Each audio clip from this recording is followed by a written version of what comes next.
This is episode 562 of the Rio Grande Foundation's Tipping Point, New Mexico. I'm Paul Gessing. And I'm Wally Drangmeister. I'm president of the Rio Grande Foundation, New Mexico's free market think tank. You can find out more about the foundation at riograndefoundation.org. Well, Wally, over the weekend or during the last few days, our dear leader, Governor Lujan Grisham, has flown over to Dubai, that is in the Middle East, for the vaunted UN Climate Action COP28 Global Warming Climate Change Summit. Quite the location to have such a conference in, but of course, Governor Lujan Grisham never misses an opportunity to preen and tout her environmental credentials, all the while guzzling fossil fuels and flying off to far-flung lands. She was just in Australia and now Dubai. And of course, Dubai being adjacent to Saudi Arabia, very much, I'm not very familiar with their economy, but I believe oil and gas plays an integral role in everything that, the reason they exist. Yeah, Paul, this international climate change, I don't know what you would call it, cabal. It's very interesting. It's like there's a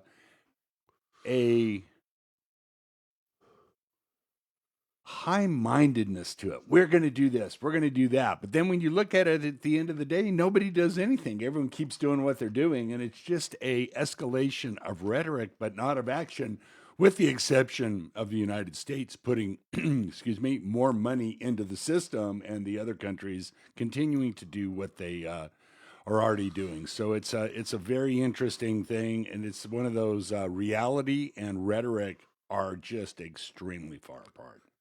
Yeah, the governor, James Kinney, her environment secretary, and deputy chief operating officer, Caroline Burkle, are making the trip. So I'm sure some amazing things will come from this. It's, just more hypocrisy, more virtue signaling, more, meetings that could be held on Zoom if you were really serious about the environment.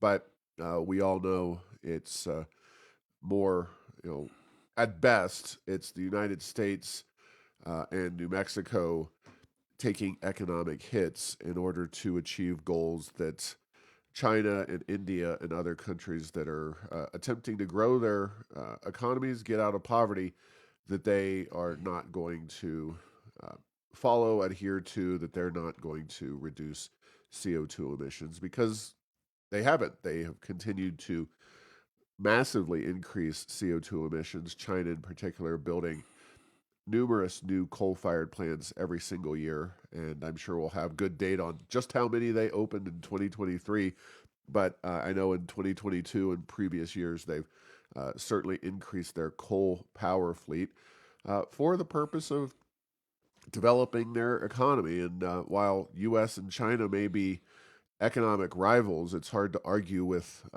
people living in China or India getting access to steady and affordable electrical power, whereas the United States has that mostly, but we're in the process of, unfortunately, going backwards in terms of the price tag and the reliability of those power systems. Yeah, absolutely. We are moving the other direction. And also, you know what? Europe is moving a little bit in the other direction, too. It's certainly, with the disruption caused by the Ukraine-Russian war, and the disruption of natural gas, what their alternatives really were. It wasn't like, okay, we're going to have this massive ramp up in wind, solar, and battery because, that would not figuratively, literally turn off many of the countries and the economies of those countries in Europe. So they do what they have to do, which is get fossil fuel. And it is, again, just one of those, the difference between rhetoric and action is fantastically great. Exactly. Well, Wally, I cheated on you by going to another podcast. Oh, no. I know. I'm sorry. Tell Wally. me it isn't so. Yeah. We're going to have to go to podcast counseling. Yeah. So. I got the opportunity to sit down with former gubernatorial candidate Mark Ronchetti and his wife Krysty on the No Doubt About It podcast, which uh, is now released. It is on the EV topic.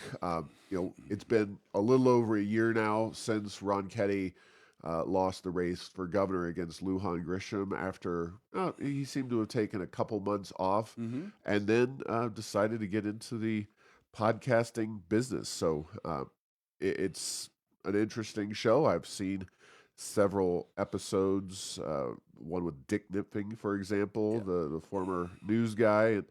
And he has a different approach than we do here on this show, but has some interesting guests. And I got to be one of them recently talking about the EV mandate issue, which of course we've done quite a bit of work on. So I do have a bit of a, I guess, I don't know if an Easter egg you'd call it or a tease, but Mr. Ronchetti, Mark Ronchetti, will be coming on this show here in the not too distant future. So look forward to asking him some pertinent questions about his race for governor and strategic challenges, just the challenge of any Republican winning in the state of New Mexico. But we'll have that conversation when the time comes. But if you get a chance, go check out the No Doubt About It podcast on which I appeared. Previous editions, I'm sure, are equally wonderful. Just don't leave us here at the Tipping Point, New Mexico show.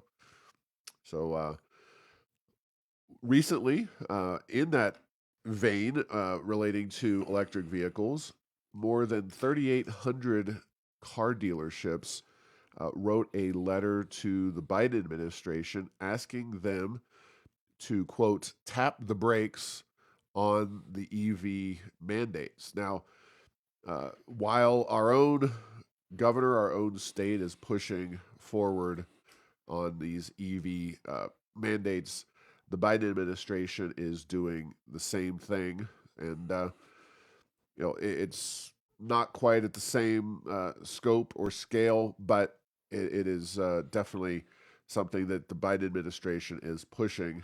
And electric vehicle, the people trying to sell them to the public are saying this is not going to go well. So, you can go on to this evvoiceofthecustomer.com and read the letter, but it's gotten a lot of media coverage. Yes, and Paul, it is dramatic, the activity that's happening in the electric vehicles market across the country. Demand is down. Production is being slowed down tremendously by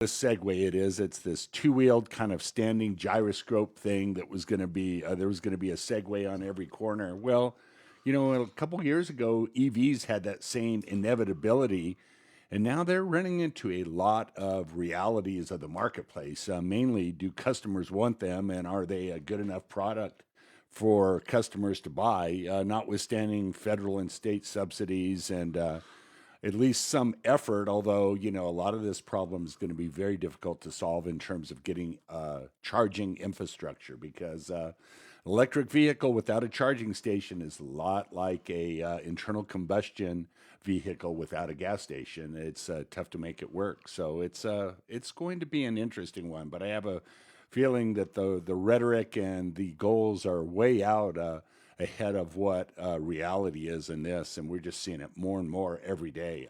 On my feeds that I get for news, I never really did populate it, but I see stories come across every day on that. Yeah. One pertinent paragraph says, Mr. President, it is time to tap the brakes on the unrealistic government electric vehicle mandate. Allow time for the battery technology to advance. Allow time to make BEVs more affordable. Allow time to develop domestic sources for the minerals to make batteries, the letter stated. Uh, those are all excellent points. I have my doubts. I think the Biden administration has shown zero interest in modifying its policies to fit reality. We've talked about it before, although we don't really focus much on national politics as much here on this show. The reality is that Biden has been far to the left of even Barack Obama when it comes to public policy. So it's not what he has exhibited in his near 4 years in office. He talked about being a uniter and kind of the return to normalcy. It has been anything but with this administration. So, folks, just like right here in New Mexico, the choices are really different at the national level. Let's just say that. But ultimately, the only way to hold politicians accountable, there used to be kind of a broad consensus that you didn't go too far out on one side or the other, because especially in your first term, you want to get reelection, and then your second term, you have limited bandwidth, limited ability to impose your policies. That model seems to have broken down for sure under this administration, and he just going full throttle every which way, harming the economy, harming economic growth, and printing billions and trillions of dollars. And at some point it will end, but we're kind of going to have to solve this problem at the ballot box. Yes, and not to be a broken record, but yes, right now the rhetoric is marginally selling, but reality comes into play, and on all these issues, electric vehicles, changes to electric infrastructure, everything that we're doing environmentally. I'm not saying that protecting the environment, nobody's against that, but it's also a question of, if you go off in these directions that are just foolhardy. And electric vehicles may be one of those. As you said, there's not battery technology that people think is really up to the big challenge to meet these goals. What are you really doing? You could be ending up wasting a lot of money and going off in a dead end from a technology point of view, when something way better could come along and be the solution to this quote unquote problem that we're trying to solve. Yeah, a lot of energy topics, by the way, of course. But speaking of that, there's an interesting article in the journal, and there's two relationships here. One is, so the article says P&M is claiming, saying that 23% of their customers will have rooftop solar by 2040. Now, 23% by 2040. Currently, according to the same article, about 8% of the utilities customers have solar panels. So here we are in 2023, and we're looking to add 15% ish to that number.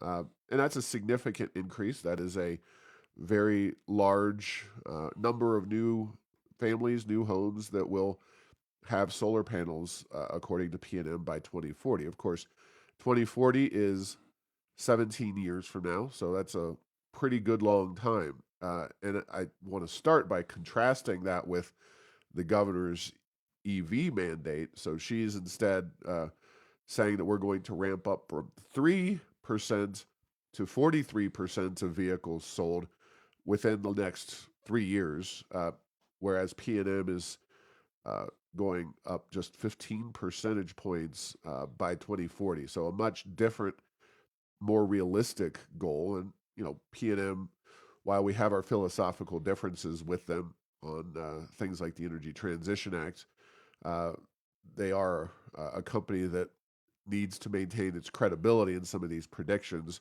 because that hits to investors and their bottom line, and ultimately the Securities and Exchange Commission. But what is, I think, also interesting is that it caused me to go look at what are the subsidies, because we know solar is the most heavily subsidized form of electricity generation.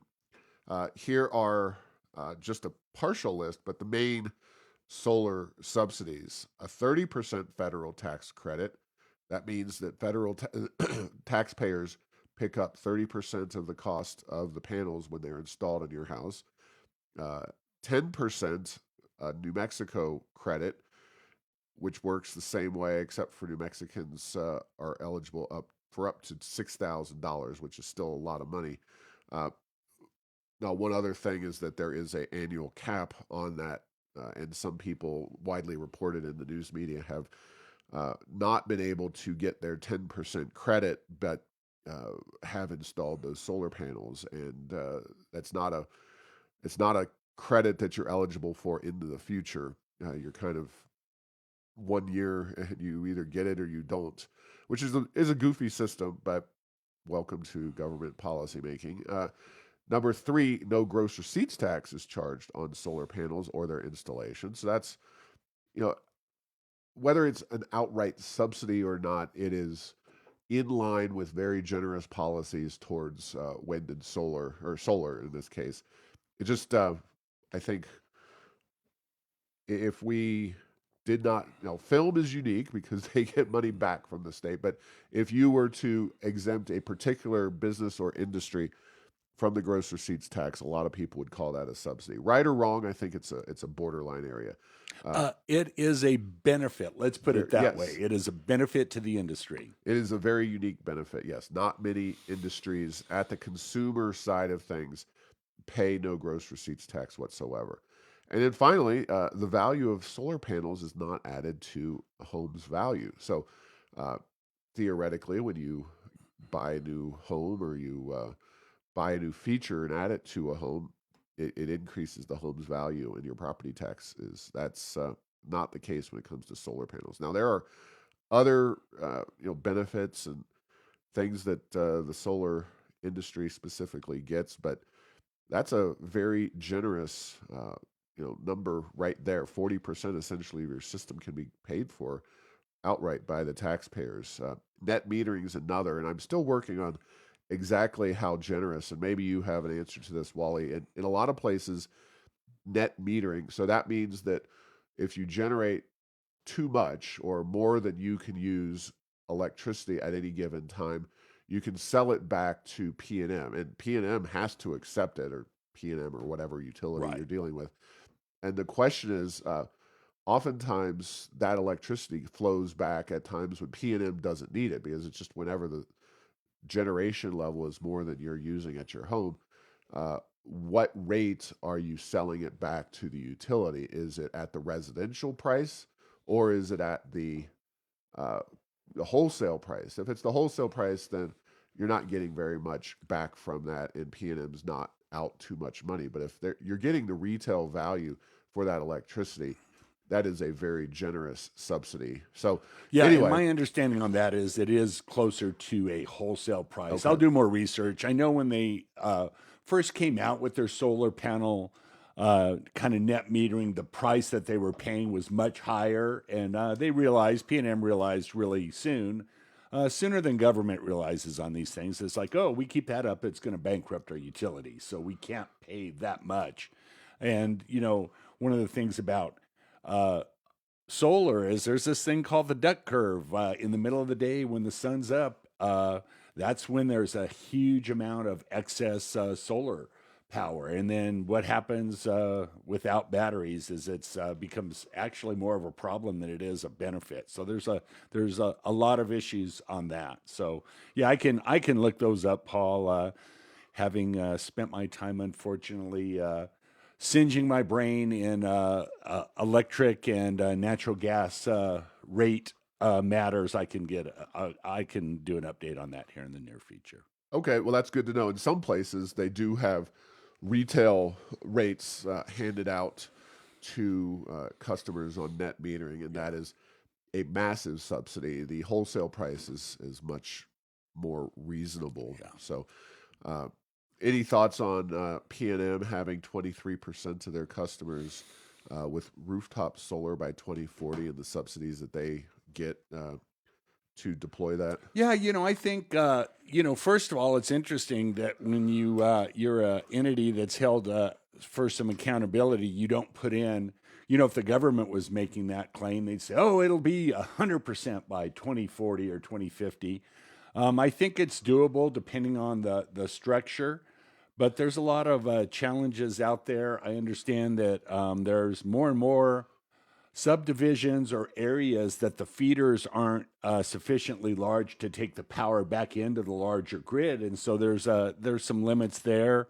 One of the I guess not not that it's not understood, but it's often not talked about is the dramatic shift in electric generation and transmission infrastructure that's required for these new sources of energy. So, I would say that's probably doable. And one thing I will say, Paul, is that here in New Mexico, the desert Southwest, most of the West, actually, at least the Southwest, and depending on what you call Utah and Colorado, up into Wyoming a little bit, it's good. It's a good place to have solar because the sun shines here quite a bit. If you were to move east of the Mississippi and put a similar requirement on, you're going to be getting far less electricity out of these solar panels because you guessed it, the sun doesn't shine that much. There's a lot more cloud cover. There's a lot more humidity, and so if solar can work, Australia and New Mexico are the two places where it can work. But it's not like you just keep putting more and more and more without some battery technology to take the excess during the middle of the day. At some point, and we're probably pretty close to that right now, you're going to have more than you need. Now, P&M's putting more battery projects on. We'll have to see how efficiently and how effectively those work. In California, their independent system operator does not like batteries, as that doesn't consider them a reliable source of energy on peak. And so we'll have to see how that all works out. And in the meantime, the workhorse of the electric system, more and more and more, is natural gas. That's the one that the price of natural gas continues to be low, and the reliability of natural gas generation and the ability to ramp it up to meet demand is very high. And so that's really what the workhorse is. And Paul, just a quick aside. Solar power to me reminds me of a vacuum I had when I was a college student.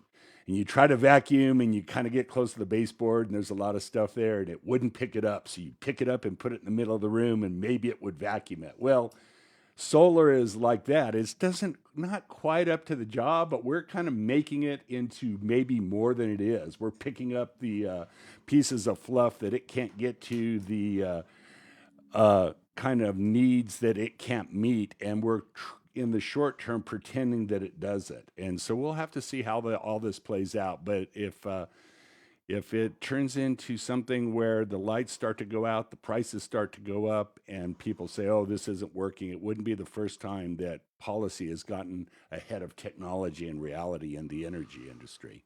Well, it seems to pretty much be the theme of the modern environmental movements is just taking whatever technology seems to strike them as being green at the moment.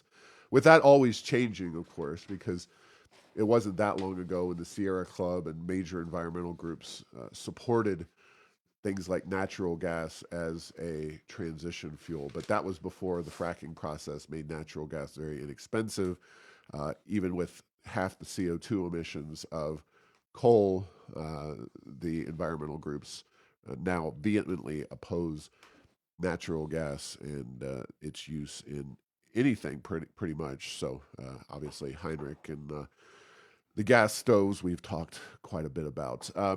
Moving on, we have one final luncheon of 2023.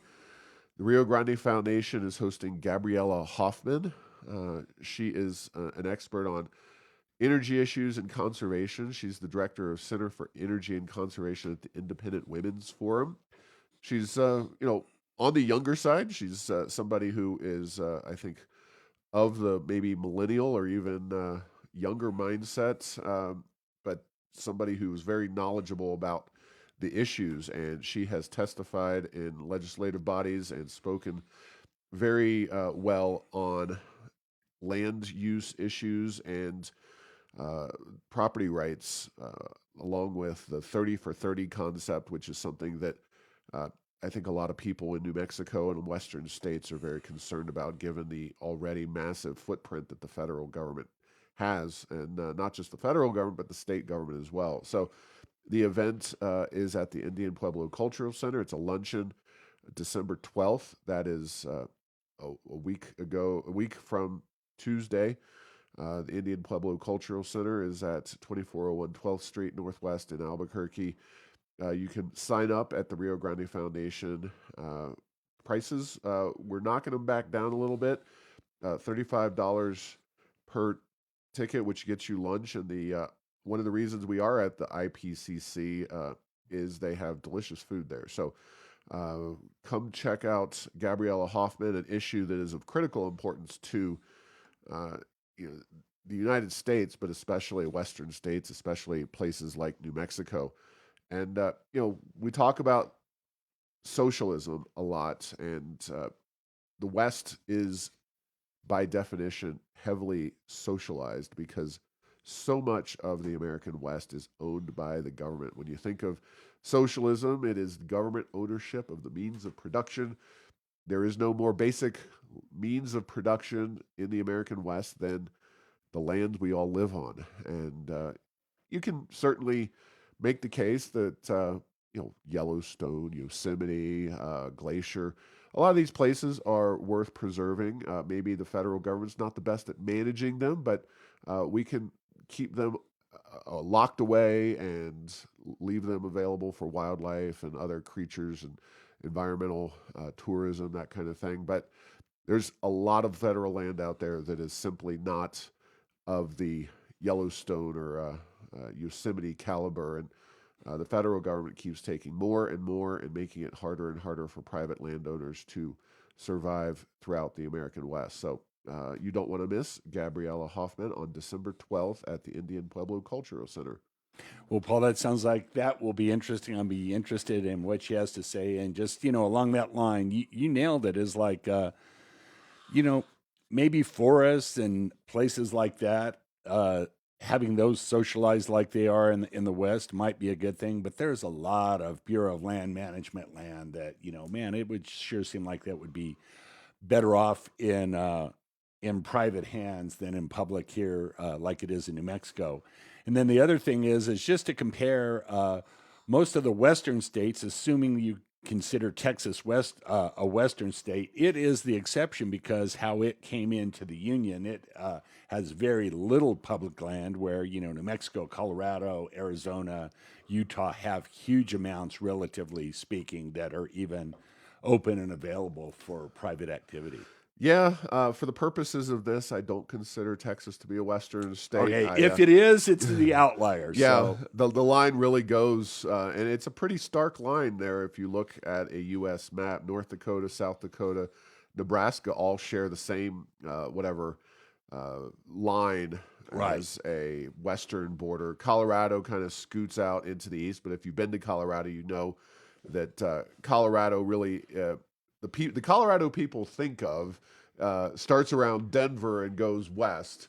There's a lot of prairie and high deserts in the eastern part of Colorado, and really that's the same as for New Mexico. But most of the federal land holdings are in the mountains and west of Albuquerque, not so much out in, say, Roswell. Although there is a lot of BLM land out there. Yeah. Now that I think about it, so the kind of land that you think of as federal land is what you get in the mountains. National Forest Service, that land. But yeah, New Mexico does have a fair amount of BLM land, and I've never looked at the map carefully for Colorado to see where those federal lands are. But yeah, you're right. Texas is very much of the non-government owned variety, and that certainly is one of the things that make the state of Texas a relative bastion of freedom in the United States. A new report came out speaking of freedom in the United States. This is from the Cato Institute. You can find it at freedomin50states.org. And they look at freedom from a number of perspectives. And, folks who are familiar with the Cato Institute know that it is a major libertarian, philosophically, think tank up in the Washington, D.C. area. So they look at uh, from a few different perspectives. One is overall freedom. So they have economic and personal freedom. Now, they've done this report before, and they've rated economic and personal freedom. So economic, they break it further down into fiscal freedom and regulatory freedom. Personal freedom is, things like incarceration and arrest, gambling, gun rights, tobacco freedom, marriage freedom, educational freedom, cannabis freedom, alcohol freedom, asset forfeiture. So a variety of things. And I don't think it's a surprise to anybody that New Mexico does not perform very well in economic freedom. We're 41st overall in economic freedom. With personal freedom, we are actually fifth. So Texas, the very worst state when it comes to personal freedom. And I'm generally, in line with a lot of what they have to say at Cato Institute about personal freedom, asset forfeiture. The Rio Grande Foundation worked on that. Campaign finance, another one. So, a lot of things, but also I think the priority or the what drives people in their relocation decisions overwhelmingly tends to be the economic freedom.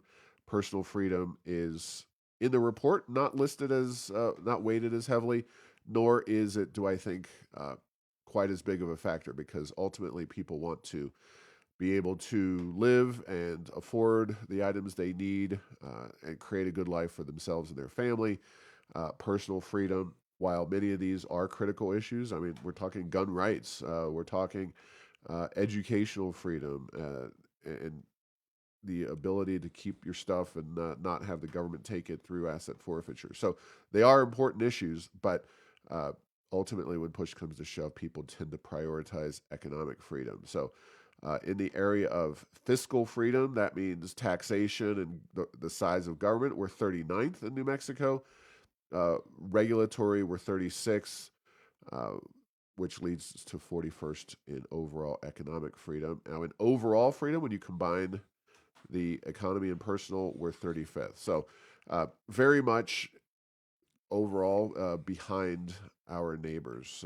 On the economy, Arizona 11, Utah 23, Colorado 19, Texas 6, highlighting that their poor personal freedom does not detract from their overall high score, and then 24th in Oklahoma. We are much more here in line with California 48th, Oregon 47th, New York 50th, New Jersey 46th. So those are the states that New Mexico is much more intertwined with. Unfortunately, kind of defying that Intermountain West, which is a relative bastion of freedom. So yeah, it's a lot of stuff that I think we could already say we know about New Mexico and its approach to freedom. Yeah, a couple of thoughts on this, Paul. One is that it's interesting that those freedom indices tend to highly correlate with the states people are moving away from if they're very low in that list. Yep. New York, New Jersey, New Mexico, for that matter, not growing as quickly. And then, the personal freedom, it's interesting. In the libertarian thought, there was, I remember back in the early 80s, they're like, oh, are you saying that drugs ought to be legal? Well, now that's considered, yes. More and more states are legalizing more and more drugs. Right. That will get you a higher personal freedom, no question about it. Not everyone thinks that's uniformly a true item that ought to be on some of these, but there we have it. So we've had marijuana is sweeping the country as a legalized substance, and then we have the psychedelic drugs are starting to be behind them. Is that going to be a net benefit? Is that really a good freedom thing? I don't know, but there are a lot of very interesting factors that are now in this personal freedom. The one that I will say, and man, am I proud of New Mexico for this, is the civil asset forfeiture, government stealing your property without due process. We were way ahead as a state on that. Did a fantastic job having that, and there's a lot of states that still use that civil asset forfeiture as a way to steal the property outright, frankly, without due process of its citizens. And that's one of those that in my opinion, that is a super important one. And that's, we're not too high on the good list, but boy, on that one, we are at number one in the country on many of the lists I see with regard to our law on that. Yeah, exactly. And that was something that the Rio Grande Foundation was part of a very diverse ideologically uh, coalition back in the early days of the Susana Martinez administration. I believe it was 2015 when that passed. And, we've worked on campaign finance freedom, uh, alcohol freedom to an extent. And I think that just is related to primarily taxes and maybe blue laws. Uh, Tobacco freedom, certainly gun rights. Those are some critical issues. So it's a worthwhile report. Again, freedomin50states.org. You can go through and look at all this data and information. It's a really extensive report. Oh, and by the way, while California was 48th in overall freedom, Florida was number 2 in overall freedom, which leads me to my next point, which is there was a debate this week between somebody who is running for president, Ron DeSantis, and somebody who ostensibly is not running for president, although I think it's safe to say that if Joe Biden took a spill in the next few months, that Gavin Newsom would be right there ready to take up the mantle. Uh, so there was a debate between DeSantis and Newsom over their respective states, and we could change the models out, but I think it's safe to say that California and Florida are two of the biggest population states that have followed the more uh, extremely different approaches to economic policy, with Florida often finding itself at the very top of lists like the Cato Institute's list. California, generally speaking, finding itself at the very bottom of these lists. And we've talked to some extent about these policies. And the Committee to Unleash Prosperity has a nice little handy report. Net domestic migration, 2013 to 2022. Florida, 1.84 million added. California, 1.85 million leave. Income from other states. California's in the negative. Florida's in the positive. Government spending per person. California almost doubles Florida. Unemployment rate. California, much higher. Poverty rate. California, slightly higher. Homeless residents, much higher in California. Change in homelessness, much higher in California. Gas prices, almost $2 more in California. And highest income tax rate. Well, Florida's a zero income tax state. In California has a highest rate of 13.3%. Now, if you were going to tell me based on purely weather and natural assets, I would rather live in California 9 days a week. It is California is, especially San Diego, as one example, is among the most beautiful places on the planet. Florida has its moments, certainly. December, January, February, and March, when it's cold and nasty back east. A lot of people really like Florida, but Florida also has June, July, August, September, and many other times, not to mention the hurricanes that roll through. So just on New Mexico has, by the way, the weather all over a state like Texas. And while we don't have the beaches, we have much more favorable, in my opinion, weather here than they do in Florida and other fast growing states. Weather is great, but it's not going to get you to the promised land. You got to have solid economic policies. Unfortunately, our governor, our dear leader, and many other past politicians, mostly in the Democrat Party, because they've run New Mexico for just about forever, they tend to follow the California model. So I did not get to see the entire debate. I did see some clips, and while Newsom really tried to rip on DeSantis for, seemingly losing to Trump in the primary, DeSantis had ample issues to take on Gavin Newsom on. Yes, I did not watch it, but I couldn't help but watch a few clips. And the San Francisco poop map seemed to be a very big hit amongst those who thought DeSantis did a good job. And Newsom, frankly, didn't have an answer for that. I don't know if there is an answer. If you have one of your quote unquote best cities in your state, used to be one of the best cities in the world. San Francisco. San Francisco. You can't even walk down the street without your map showing you where to avoid, which is sidewalks. I think you have a problem. Yeah, a couple of quick additional stories as we wrap up. The Albuquerque Journal had a recent story, or two stories, one in which they highlighted, the headline was "Sparking Interest in Trades." The other was "United Graduate Workers Advocate for Higher Pay at UNM." And they have a union at UNM. There was a unionized employee who happens to be a second-year English doctoral student. God knows what he's going to do with that degree, but talked about how he, on a 9-month contract, works for $1,565 a month, supports a family with a couple of kids. He may get another job for the 3 months when he's not working, but he's making $14,085 annually as a doctoral student. Granted, English, but still, somebody spent a lot of money on that guy's degree, and he spent a lot of time on it. On the other hand, if you look into the trades, hourly pay for skilled tradespeople in New Mexico averages $21.81 an hour. That's more than triple what the UNM doctoral student is making, and they didn't have to spend the time or resources for a college degree. Now, these are individual or representative examples. However, this is exactly the problem with Governor Lujan Grisham's so-called free college, and I just found their juxtaposition on the front page of the Albuquerque Journal a few weeks ago quite interesting.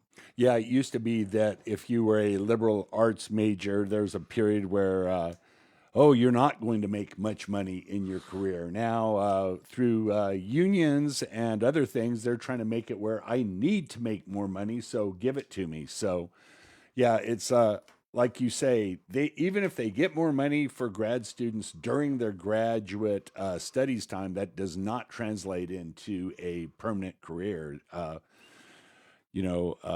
English is important, but English is like numbers. You need to do something with it. You just theoretical mathematicians aren't necessarily always in huge demand as well. Yeah, and one final note. After almost 75 years, Our Lady of Fatima Catholic School will close next year. For me, this is nothing short of a tragedy, because what the Catholic schools have is what New Mexico students desperately need, and the legislature could easily step up and assist in the process of getting more students in New Mexico a high-value, disciplined Catholic school education. 6 years ago, the story notes in the Albuquerque Journal, the school had roughly 100 students. Currently, they have 54. This is obviously not a process or procedure or thing that is limited to the Catholic schools. APS has seen its student population plummet by 20+% in the last decade or so. The difference, though, is that the Catholic schools can't print money. The Catholic schools have to actually adhere to budgets. And while it is tragic and unfortunate, and it is a hindrance to the future of New Mexico and its children, and by the way, the fact that you have Catholic schools and the public schools plummeting in terms of their student population is yet an indicator of what we talked about, even in the cities, which are kind of growing in New Mexico in terms of overall population.